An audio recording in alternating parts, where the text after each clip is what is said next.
Eh bien, merci à tous d'être venus aujourd'hui, puis merci à la Médiathèque et puis à l'association Miss Catholique, en l'occurrence Guillaume pour tout son travail. Donc voilà, on va faire un petit tour de tous les jeux d'inspiration Lovecraftienne. Alors, plus ou moins, il y en a où on va avoir des références directes et d'autres plus où on sera dans les tropes voilà, propres à Lovecraft. Donc après, ça sera pas exhaustif. On va pas parler de tous les jeux, ça sera pas possible. On va essayer de faire les plus intéressants parce que, à partir de 2007, les droits de Lovecraft sont dans le domaine public. Et tous les développeurs ont essayé de mettre un petit peu de Lovecraft dedans. Et on se retrouve avec des dizaines et dizaines de jeux qui vont s'inspirer directement du mythe de Cthulhu. Voilà. Donc après, voilà, on peut commencer en 1992 avec un des jeux fondateurs du survival horror, donc Alone in the Dark, donc créé par Infogrames, et en l'occurrence son créateur Frédéric Rénal. Donc Frédéric Rénal, lui, il a grandi dans un magasin informatique. Ses parents vendaient des ordinateurs, tout ça. Et en plus, il louait des cassettes vidéo. Donc lui, il a pillé un peu le magasin de ses parents et il a mangé tout ce qu'il pouvait en film d'horreur. Tous les George Romero, donc les zombies, La Nuit des Morts Vivants, les Dario Argento, qui est un des cinéastes spécialisés dans le giallo, un thriller italien, avec beaucoup de sang orange à l'intérieur. Voilà. Et lui, il a commencé à travailler dans une boîte informatique. Il était embauché chez Infogrames. Et il a été en charge de porter un des premiers jeux 3D, avec des polygones. Et il était tellement fasciné par la possibilité que représentaient les polygones, donc sur toutes les possibilités de la 3D, qu'il s'est dit, tiens, il faut que je fasse un jeu d'aventure. Et qu'est-ce qu'il va faire comme jeu d'aventure ? Évidemment, il va faire ce qu'il aime, il va vouloir faire un jeu d'aventure horreur. Donc il s'est forcément inspiré des films qu'il avait vus, de George Romero et d'Argento en particulier. Et étant donné aussi qu'il était beaucoup dans le jeu de rôle, dans Donjons et Dragons et forcément l'appel de Cthulhu, il a décidé de faire un petit mix avec toutes ses passions à l'intérieur. Et donc il a réuni une équipe. Ils sont enfermés pendant 3 jours dans une pièce en mangeant des pizzas. Personne n'est sorti de là. Et au bout de 3 jours, ils avaient le fil du scénario et du jeu de A à Z. Tout le plan du manoir, toutes les énigmes. Donc après, il n'y avait plus, entre guillemets, qu'à créer tout ça, quoi. Et donc, pardon. Donc Alone in the Dark, ça raconte quoi ? Donc ça se passe en 1923, dans le manoir d'Erceto, voilà, où on va retrouver le corps de Jeremy Hartwood, le propriétaire du manoir, qui s'est pendu dans le grenier. Donc le manoir, c'est un vieux manoir lugubre en Louisiane. Et là, on va avoir le choix entre 2 personnages. Donc on a le fameux détective Edward Carnby, qui a été réutilisé dans les suites de Alone in the Dark. Alors si on prend ce personnage-là, en fait, on est chargé par une antiquaire de retrouver un ancien piano à tiroir, avec des tiroirs secrets à l'intérieur, qui se trouverait dans ce grenier-là.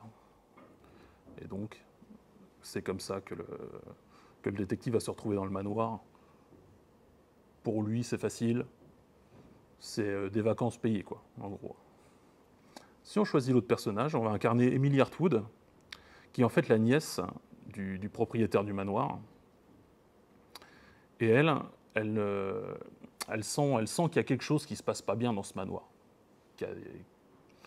qu'il y a des choses voilà, qui se sont passées. Et donc, elle va vouloir enquêter sur le suicide de son oncle. Donc, son oncle, Jeremy Hartwood, on sait qu'il faisait beaucoup de dépression. Il était complètement obnubilé par certains livres anciens de sa bibliothèque. Hein, évidemment, on va parler du Necronomicon, entre autres, ou de Vermis Mysteris, qui est nommé dans le jeu. Et il est perturbé également par de violents cauchemars avant son suicide. Et donc, le but pour le joueur, ça va être d'explorer le manoir et finalement de s'y échapper. Le jeu devait être originalement appelé Call of Cthulhu.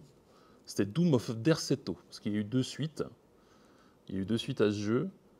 Sauf que Chaosium, qui était détenteur des droits du nom Call of Cthulhu, a décidé que ce n'était pas représentatif du jeu de rôle, et donc a refusé qu'ils utilisent le nom pour le premier jeu, ce qui n'est pas le cas pour les 2 suites qu'on verra un petit peu plus tard, quoi. Donc après, voilà, on n'est pas sur une adaptation directe de Lovecraft. Pareil, ça va être beaucoup de mécaniques de peur. On va se retrouver perdu dans un endroit inconnu, avec des zombies qui sortent des portes, des placards, hein, tout ça. Et à l'époque, c'était une révolution, quoi. À tel point que quand on commence le jeu, si on avance dans un couloir, il y a un couloir où il y a un trou, on peut passer à travers le plancher, mais direct dès le début du jeu, et mourir. Et du coup, tous les journalistes qui avaient joué au jeu se sont dit attention, faites attention, chaque pixel sombre peut être un piège mortel, alors que littéralement c'est le seul du jeu. Voilà, c'est le seul endroit où on peut mourir directement. Et dans une des premières portes qu'on ouvre, derrière il y a un zombie. Et chaque fois qu'on va ouvrir une porte par la suite, on va avoir la crainte de tomber sur une créature du même style, quoi. Hop. Tac. Donc ça, voilà, c'est le personnage d'Edward Carnby. Hop. Sur la section des personnages. Et on va rencontrer, au fur et à mesure de l'avancée de l'exploration du manoir, pas mal de créatures.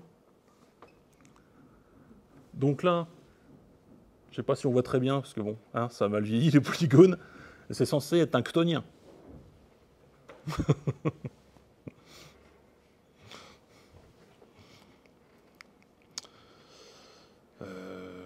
Qu'est-ce qu'on peut dire d'autre ? Voilà, on va croiser aussi des profonds.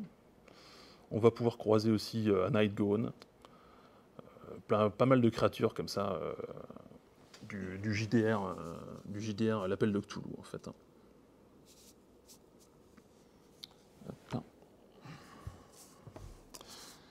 Et donc, suite au succès du jeu, il y a 2 suites qui ont été faites. Donc Call of Cthulhu, The Shadow of the Comet. Alors qui est là pas du tout dans le même style.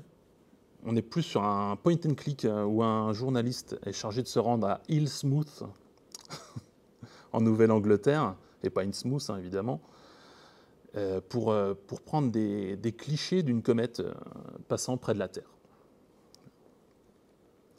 Donc système de point and click, ça va être un jeu d'énigmes avec un curseur, recherche d'objets, où on va devoir utiliser des objets pour avancer dans l'intrigue. Et de la même façon, en 1995, on va avoir Call of Cthulhu Prisoner of Ice, qui s'inspire cette fois plus des montagnes hallucinées, mais alors sous le style voyage temporel, quoi. Après, c'est beaucoup moins bon. Et étonnamment, l'histoire se rappellera plus de Alone in the Dark que de ces 2 suites, qui sont un petit peu tombées dans l'oubli quand même. Voilà.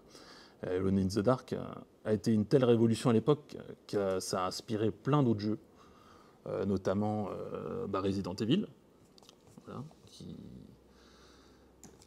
où Mikami, donc le créateur de Resident Evil, a avoué il y a à peine quelques années que finalement, il s'était quand même inspiré de Alone in the Dark, quoi. Alors qu'au début, non. Je vois pas ce que vous voulez dire, je ne connais pas. Donc, et voilà pour Alone in the Dark. Tac. Ensuite, on va voir, une dizaine d'années plus tard, Eternal Darkness Sanity's Requiem, donc, qui est sorti sur GameCube en 2002, faite par l'équipe de Silicon Knights. Où là, pareil, on ne sera pas dans une adaptation classique de Lovecraft. On va incarner en fait Alexandra Roivas en l'an 2000, qui vient encore enquêter dans un mystérieux manoir de nouveau sur le mystérieux meurtre de son grand-père. Et suite à l'exploration des lieux, elle va tomber sur un livre fait en peau et en os humain. Mais ça ne sera pas le Necronomicon, ils appellent ça le livre des ténèbres éternelles. Et à la lecture de ce livre, on va revivre la vie d'un centurion romain qui va trouver un mystérieux artefact, le transformant en sorcier mort-vivant, et qui va le rendre esclave d'une divinité cosmique qu'ils appellent les Grands Anciens. Voilà. Donc on va découvrir le passé de plusieurs personnes comme ceci, au fur et à mesure de la récupération des pages dans le jeu. On va incarner au fur et à mesure du temps différentes personnes et personnages, chacun avec des capacités spéciales, en fait. Et le but de tout ça, ça va être évidemment d'empêcher le retour du Grand Ancien,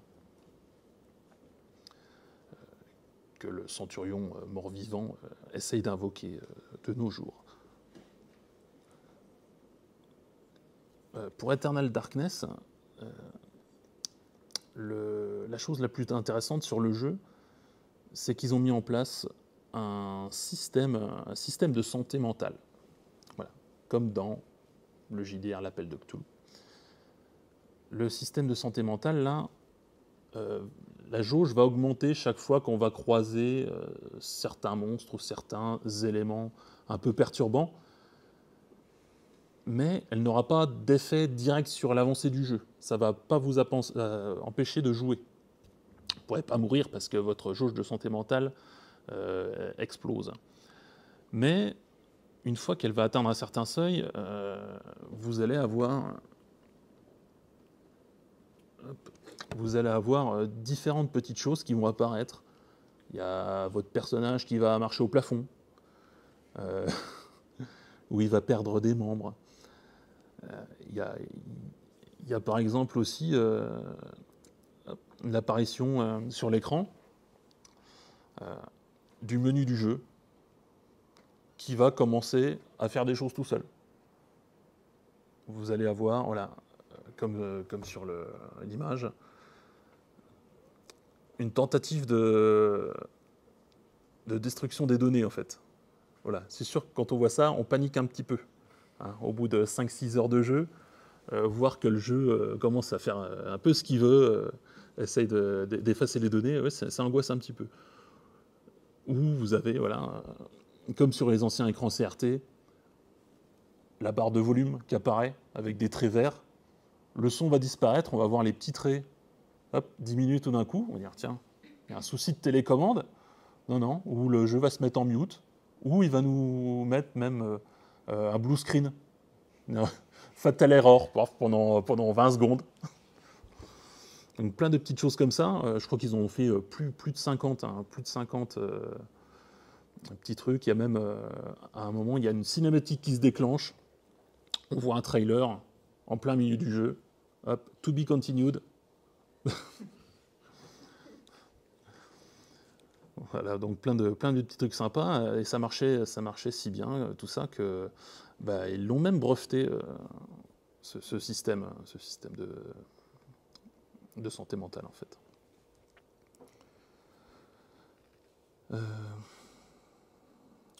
Donc voilà, donc le but de la conception du jeu au départ, il voulait faire vraiment une approche narrative innovante. Il voulait mélanger plusieurs influences entre Lovecraft, pour les créatures, tout ce qui est mythe, grand ancien, l'ambiance et les tropes propres à Lovecraft, Edgar Poe, pour la lente descente vers la folie, hein, et Michael Moorcock. Alors Michael Moorcock, c'est l'auteur d'Elric, de Corum, de Hawkmoon. Et dans les récits de Moorcock, en fait, on est face à un champion éternel qui va se réincarner au fur et à mesure du temps. Voilà, on est dans un multivers. Donc de la même façon, où on va incarner plusieurs personnages à différentes époques, qui vont chacun faire avancer l'intrigue, en fait.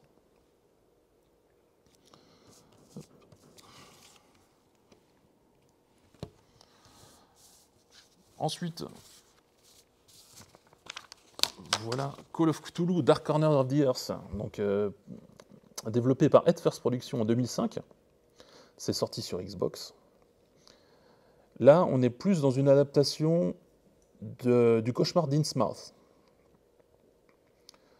Le début du jeu est quasiment identique, quoi.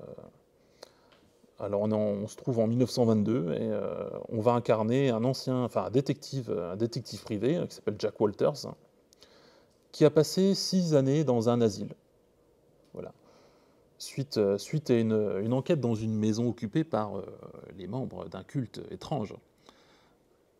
Mais par contre, il ne se rappellera pas de ces 6 années dans l'asile.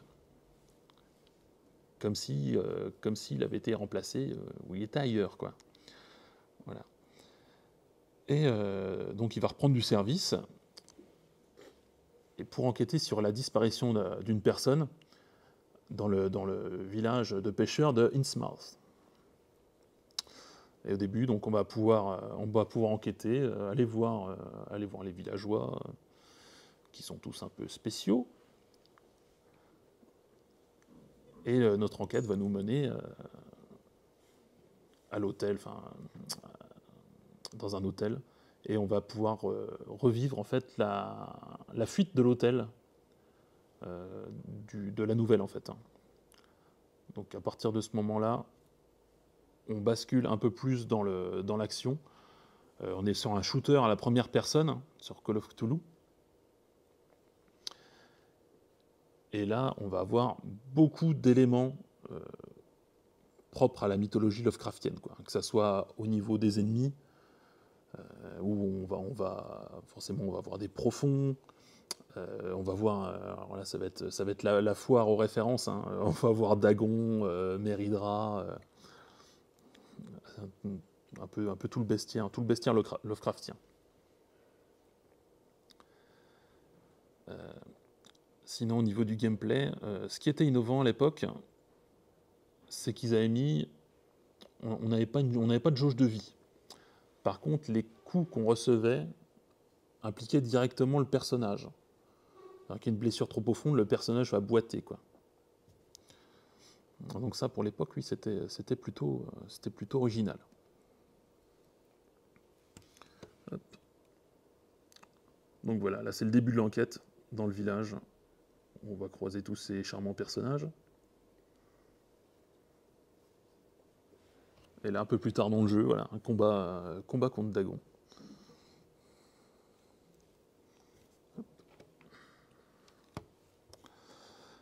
Ensuite, autre jeu notable, on va être sur Penumbra, donc, développé par Frictional Games en 2007,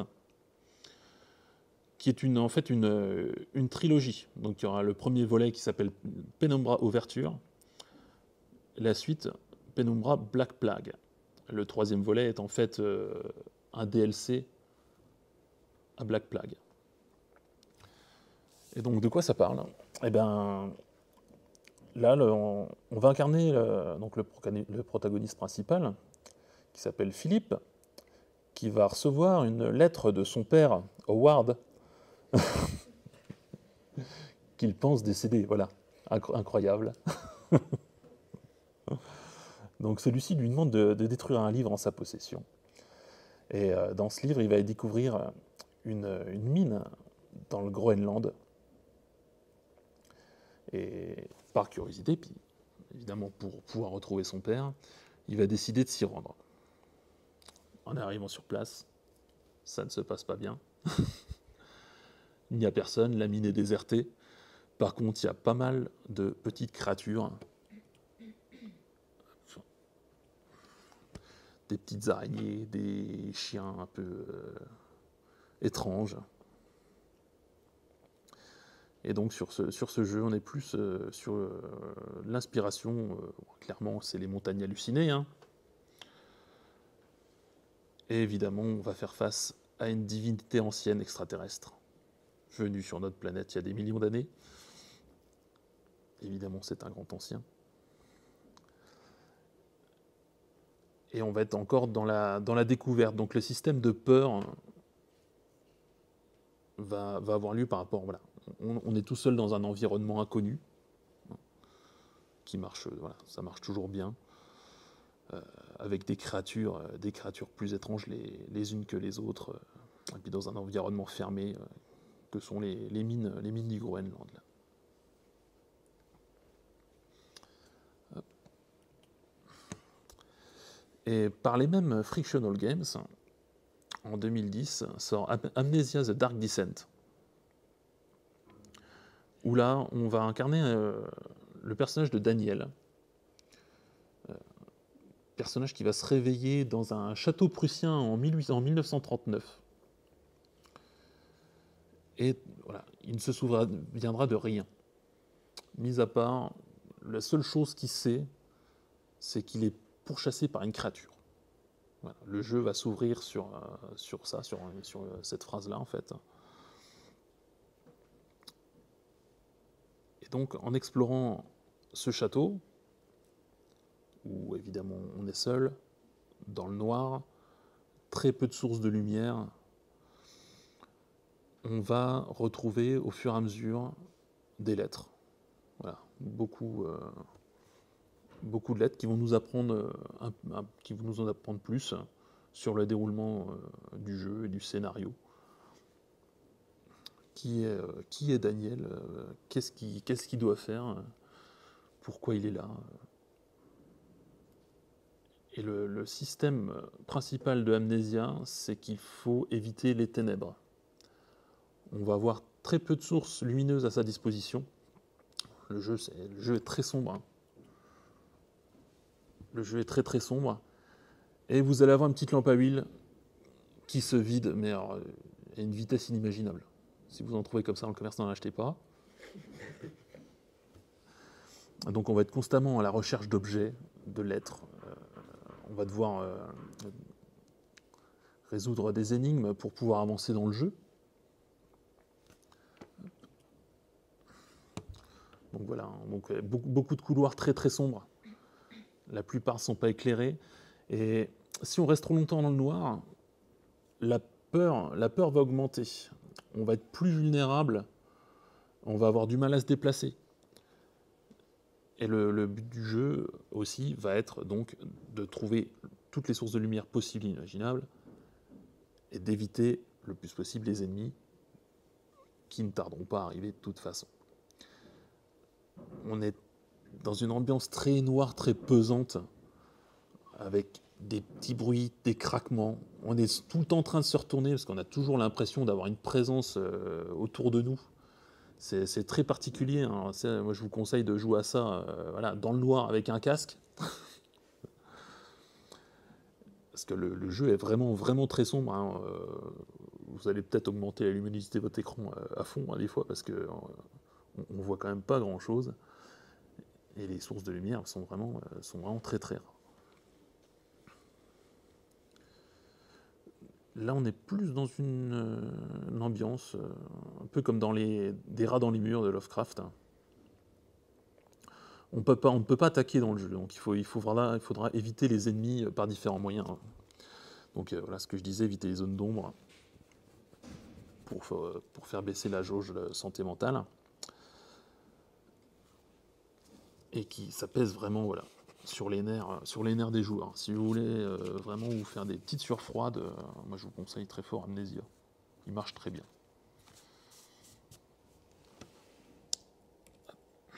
Voilà. Bloodborne. Un gros morceau. Clairement. Un jeu développé par From Software en 2015. C'était une exclusivité PS4. Alors c'est un jeu qui a été présenté, donc évidemment tous les fans de Dark Souls, du même studio et du même créateur, Hidetaka Miyazaki, s'attendaient à la même chose, sauf que on nous a présenté dans les premiers trailers une ambiance très gothique, très victorienne, où on va devoir combattre des loups-garous dans les rues de Yharnam, cette grande ville à l'architecture complexe avec des grandes cathédrales. Sauf qu'au fur et à mesure de l'avancée du jeu, on va se rendre compte que c'est peut-être pas que des loups-garous, tout ça qu'il y a derrière, quoi. On va arriver à un point, on va dire vers le milieu du jeu, où le personnage va prendre conscience via des points de lucidité. On va croiser des corps sans vie qui vont nous donner des points de lucidité. Abattre certains boss va faire augmenter aussi cette lucidité. Et au-delà d'un certain seuil de lucidité, on va lever le voile sur la réalité des choses. Et on va passer dans une horreur vraiment cosmique. Il y a un boss qui s'appelle Rome dans le jeu. Une fois battu, la lune devient rouge et tout apparaît clairement. Et on se rend compte que depuis le début, il y a des énormes monstres en forme d'araignée qui étaient là, qu'on ne voyait pas, mais qui étaient bien là, qui vont apparaître. Des êtres au pouvoir un peu cosmique. Il y a des espèces d'énormes insectes qui nous envoient clairement des météorites en pleine face en ouvrant une espèce de petite partie du cosmos. Et donc, Bloodborne, c'est un jeu très cryptique. Ça va être de la narration environnementale. On ne vous donnera jamais l'histoire tout cuit dans le bec. Il va falloir observer les décors. Il va falloir regarder dans son inventaire la description des objets. Chaque objet a une histoire, chaque objet a une forme spécifique. Dans les environnements, si on voit un personnage, un PNJ qui a un endroit spécifique, c'est qu'il y a une raison qui soit là par rapport au scénario. Et on peut très bien faire tout le jeu en passant complètement à côté. C'est ce qui se passe, je ne vais pas dire 100% du temps, mais et c'est en le refaisant et en échangeant avec les autres joueurs sur Internet que c'est, entre guillemets, construit l'histoire. Chacun apporte des éléments et on a pu rassembler un scénario de jeu comme ceci, quoi. Donc Hidetaka Miyazaki, le créateur du jeu, on sait qu'il lisait beaucoup. C'est un grand fan des livres dont vous êtes le héros. On sait qu'il a lu Lovecraft et il lisait beaucoup. Lui, il lisait beaucoup en VO. Il n'avait pas forcément les traductions japonaises de Lovecraft. sauf qu'il ne comprenait pas tous les mots. Et ce manque, en fait, il le comblait grâce à son imagination, par rapport aux situations. Et il a voulu retranscrire ça dans ses jeux. Donc dans les Dark Souls, dans Bloodborne, peut-être un peu moins Sekiro peut-être, mais donc c'est voilà, à nous de faire le lien entre tous les objets et tous les environnements présents dans le jeu. Donc sinon, au niveau de l'histoire, en fait, on va incarner un joueur, enfin un chasseur, qui arrive dans la grande ville de Yharnam, qui est réputé pour pouvoir soigner les gens grâce à du sang. Voilà. Il peut soigner n'importe quelle maladie. Et donc, nous arrivons une nuit de chasse. Alors, qu'est-ce que c'est la chasse, en fait? Ceux qui ont trop abusé de ce sang ancien vont se transformer petit à petit en créatures étranges, voilà, en loup-garou, en amas de chair un peu dégueulasse. Et on va devoir, en gros, purger cette ville dans un premier temps.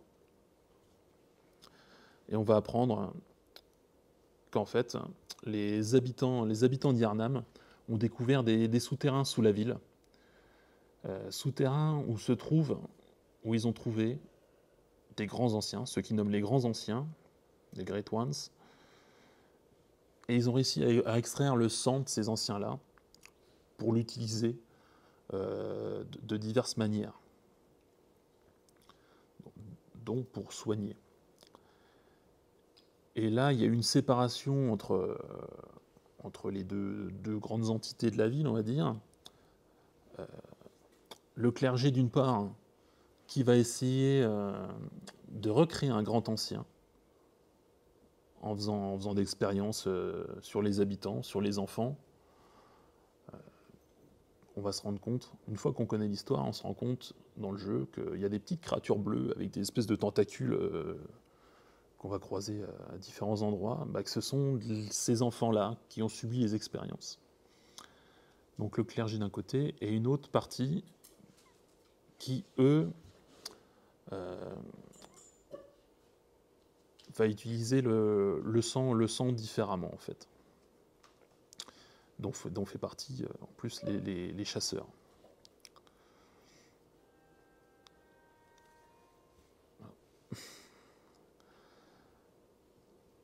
Dans le jeu, on va encore avoir un environnement inconnu où on va être constamment sur ses gardes. Il y a un système de folie. Donc la folie, là, pour ce coup-ci, peut nous tuer directement. Il y a des monstres qui s'appellent les Winter Lanterns. Si on les approche de trop près, s'ils nous repèrent, on a la jauge de folie qui monte instantanément. Et c'est un des ennemis les plus terrifiants du jeu. Si la barre de folie atteint son seuil, on perd 90% de sa vie. Si on se fait attraper en plus par le Winter Lantern, là, c'est terminé. C'est terminé. Donc on va constamment être sur ses gardes. La jauge de folie, dès qu'on va voir une créature...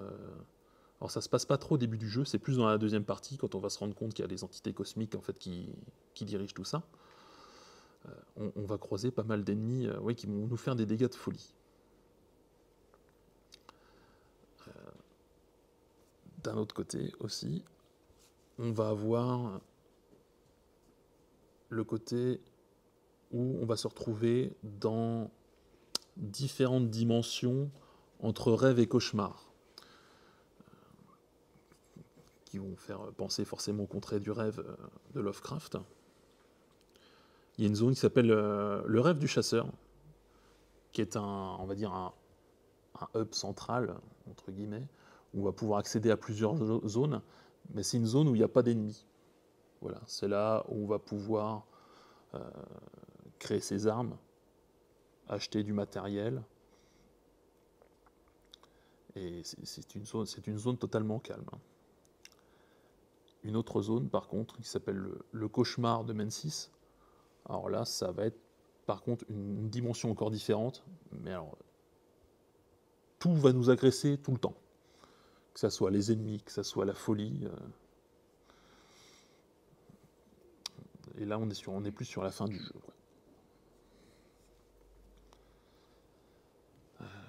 Tac. Voilà. Hop là, donc on a une petite vue de la ville de Yharnam.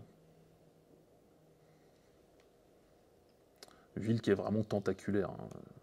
Il y a énormément de zones à visiter. Des petits villages. Il y a un petit village qui s'appelle Ermwick Charnel Lane. Là, on va croiser une sorcière avec des villageois, pareil, un peu fous. Tout le monde est un peu fou dans le jeu.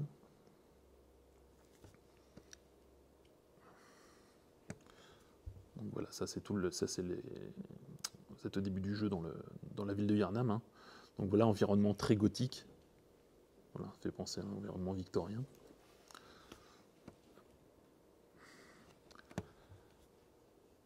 Et au niveau des ennemis, on va vraiment être dans l'indicible. Hein. Pardon, hop. On va avoir des ennemis qui seront des amas de chair. Là, c'est un boss qui s'appelle Celui qui renaquit, qui descend directement de la lune rouge, qui a un amas de chair un peu immonde, invoqué par des sorcières. Et on va être face à tout ce bestiaire, voilà, qui va nous rappeler forcément toutes les créatures créées par Lovecraft. Hein. Voilà, ça c'est un des boss optionnels aussi du jeu, qui s'appelle Ebrietas. Et évidemment, ça nous fait penser quand même à Cthulhu. Hein, cette tête avec des tentacules, des petites ailes de dragon, là. Donc tout ça va faire partie du côté ambiance Lovecraftienne. Ils vont jamais mettre de référence directe dans le jeu, mais évidemment ça va nous sauter aux yeux, quoi. Hein. Que ça soit au niveau, voilà, des différents tropes, la folie, les créatures, l'indicible, la terreur cosmique. Tout ça, voilà, tout ça fait partie du mythe Lovecraftien, quoi. Voilà. Ça, pareil, une des dernières créatures du jeu, qui s'appelle voilà, Présence lunaire.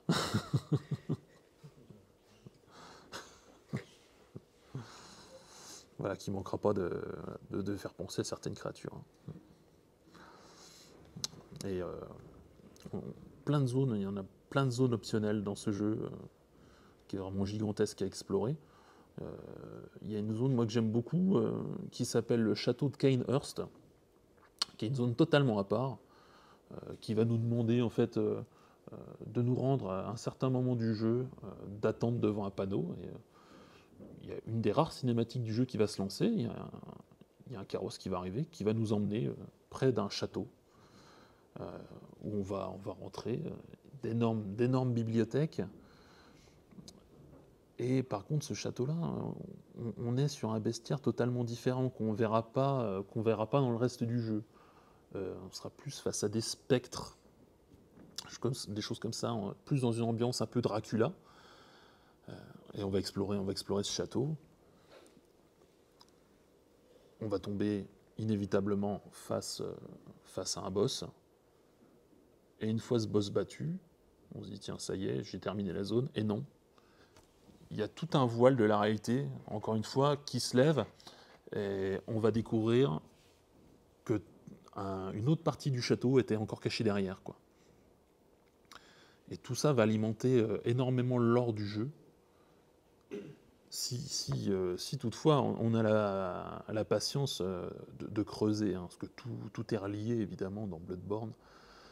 On pourrait parler du scénario pendant des heures, tellement il y a de choses, à raconter dedans, quoi.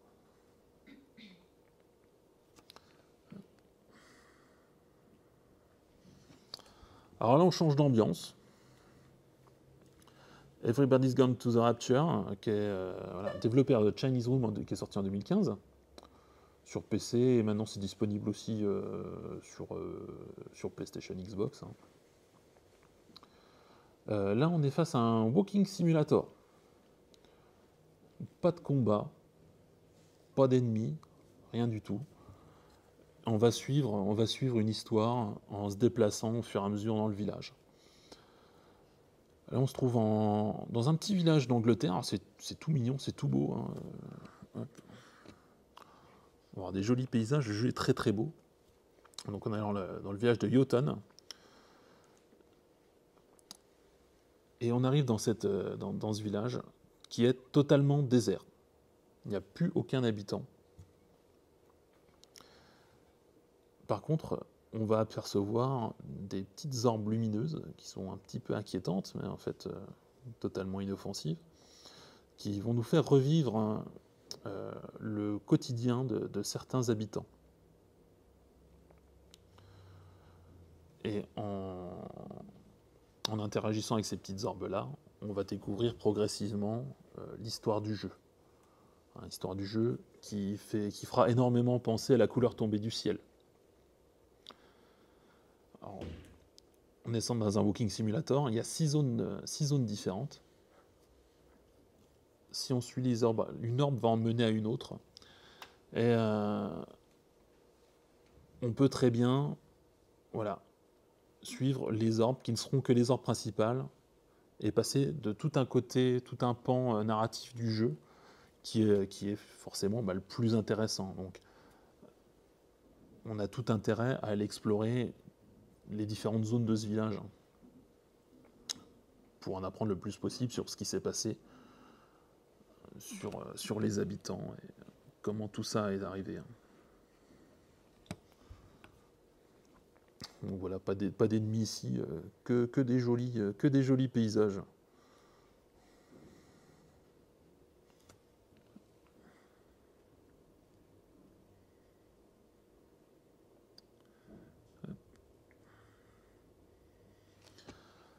Et puis, donc voilà, pour les principaux, pour les jeux les plus intéressants, voilà, on a fait le tour. Hein.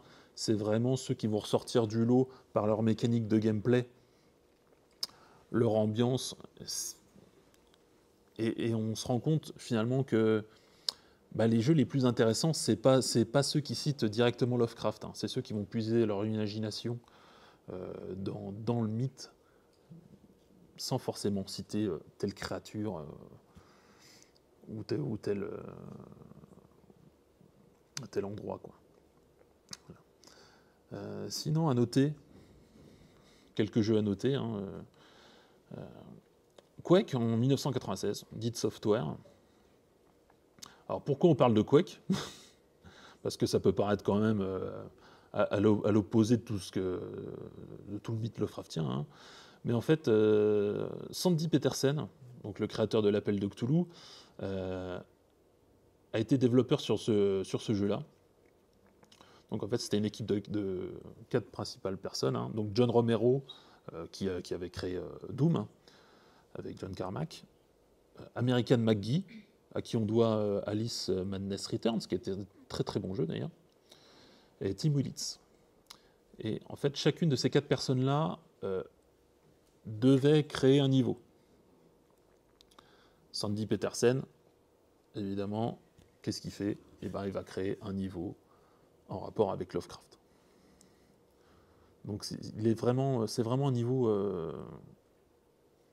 à part du reste. Hein. C'est vraiment une ambiance. Enfin, on reconnaît tout de suite.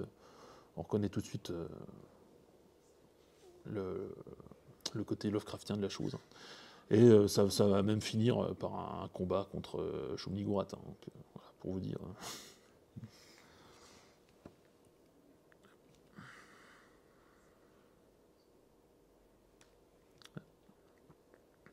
Alors Silent Hill, c'est pareil, on n'est pas dans des citations directes du tout, hein, mais c'est plus dans les ambiances, dans la folie un peu du personnage qui va se demander mais est-ce que tout ça, tout ce que je vois est bien réel des créatures, des créatures informes, des choses qui ressemblent un peu à des Night Gaunt. Et au fur et à mesure du jeu, on va apprendre en fait que les habitants formaient un culte cherchant à faire revenir sur Terre une ancienne divinité.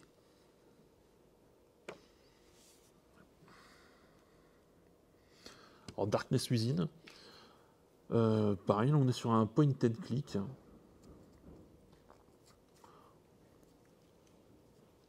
Où voilà, évidemment on va devoir résoudre des énigmes pour avancer dans l'intrigue. Avec oui, bah, tout un côté angoissant de folie. Alors là on est sur Dead Space, développé par Visceral Games, qui est sorti en 2008 sur Xbox 360 et PS3. Dead Space, on est plus voilà, dans le côté alien. En fait, on incarne un ingénieur qui va recevoir un appel de détresse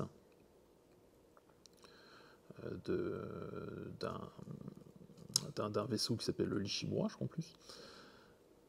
Et évidemment, en arrivant sur ce vaisseau-là, il va se rendre compte que voilà, il s'est passé des choses un peu dégueulasses, que tout le monde devient un peu fou suite à la découverte d'une pierre, d'une énorme pierre qu'ils ont récupérée sur le vaisseau. Et à partir de ce moment-là, les gens commencent à devenir fous, à se transformer. Et nous, on va devoir avancer dans ce vaisseau-là pour récupérer, pour sauver la femme du protagoniste hein, qui était sur ce vaisseau.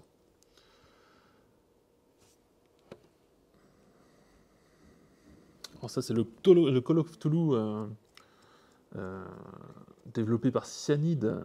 Celui-là, il date de 2018. Alors, ils avaient la licence Call of Cthulhu. Hein. On va encore incarner un détective qui vient enquêter. Pas grand-chose à dire dessus. On est vraiment dans une adaptation d'une campagne de JDR, quoi. Voilà, après, c'est pas le plus intéressant. Voilà, on sera plus. Voilà. Celui-ci sera peut-être un peu plus intéressant au niveau de ses mécaniques. Alors ça, c'est The Sinking City, développé par Frogware. C'est sorti quasiment en même temps que Call of Cthulhu, hein, à quelques semaines d'intervalle, je crois. Et on incarne un personnage qui a des petits troubles mentaux, qui se sent appelé dans une ville où il y a quelque chose. Il sait qu'il doit venir chercher quelque chose là-dessus. Et toutes les mécaniques de gameplay, en fait, sont liées à la recherche. Alors, il y a un côté action-aventure aussi, hein, où on va devoir tirer sur des créatures qu'on connaît. Hein. Alors, toutes les créatures ne seront pas nommées, parce que, par une histoire de droit, hein, Cthulhu sera présent, on va dire, sera nommé indirectement. On comprendra tout de suite qu'il s'agit de Cthulhu, mais voilà, sans nommer son nom. Voilà. Et ce qui est intéressant dans ce jeu-là, c'est qu'on va enquêter. On va avoir pas mal de quêtes, et on va récolter des indices. Chaque indice, on va devoir les recouper. On sait qu'on doit retrouver une certaine personne. Voilà, et grâce aux différents indices, on va soit aller à la bibliothèque, soit au poste de police, en essayant de fouiller dans les dossiers, de recouper les éléments pour pouvoir avancer dans son enquête, trouver une adresse précise ou retrouver des personnages qui étaient en lien avec la personne disparue. Alors le seul problème avec ce jeu-là, c'est qu'il était blindé de bonnes intentions, mais alors techniquement c'est une catastrophe. Voilà. On va être constamment... C'est un jeu de recherche, donc on va devoir tout le temps aller dans la carte pour se repérer, vu que c'est quand même le but du jeu d'aller d'un point A à un point B. Mais voilà, la carte, elle va mettre 10-15 secondes à s'afficher à chaque fois, ce qui rend le jeu vraiment pénible, quoi. Voilà. Mais après, il y a plein de bonnes idées. Toutes les petites quêtes secondaires sont très très bien écrites. On va retrouver encore beaucoup de lettres qui vont faire avancer le scénario. Il y a des phases sous-marines aussi, très angoissantes. On va devoir aller dans des grottes, sauf que pour aller dans la grotte, on va enfiler un petit scaphandre. Et on va croiser des créatures un peu indicibles sous l'eau.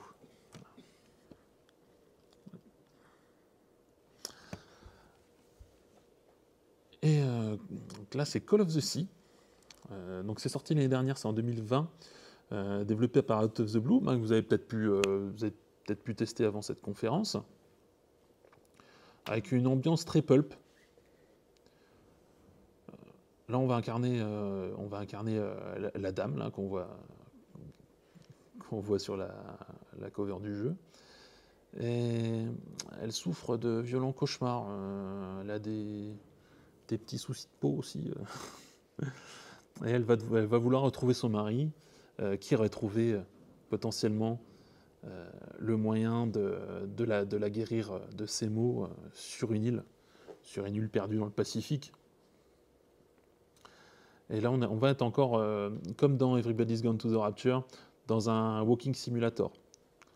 Donc on va beaucoup marcher, pas d'ennemis, rien à craindre, même si certaines zones sont un petit peu angoissantes, hein.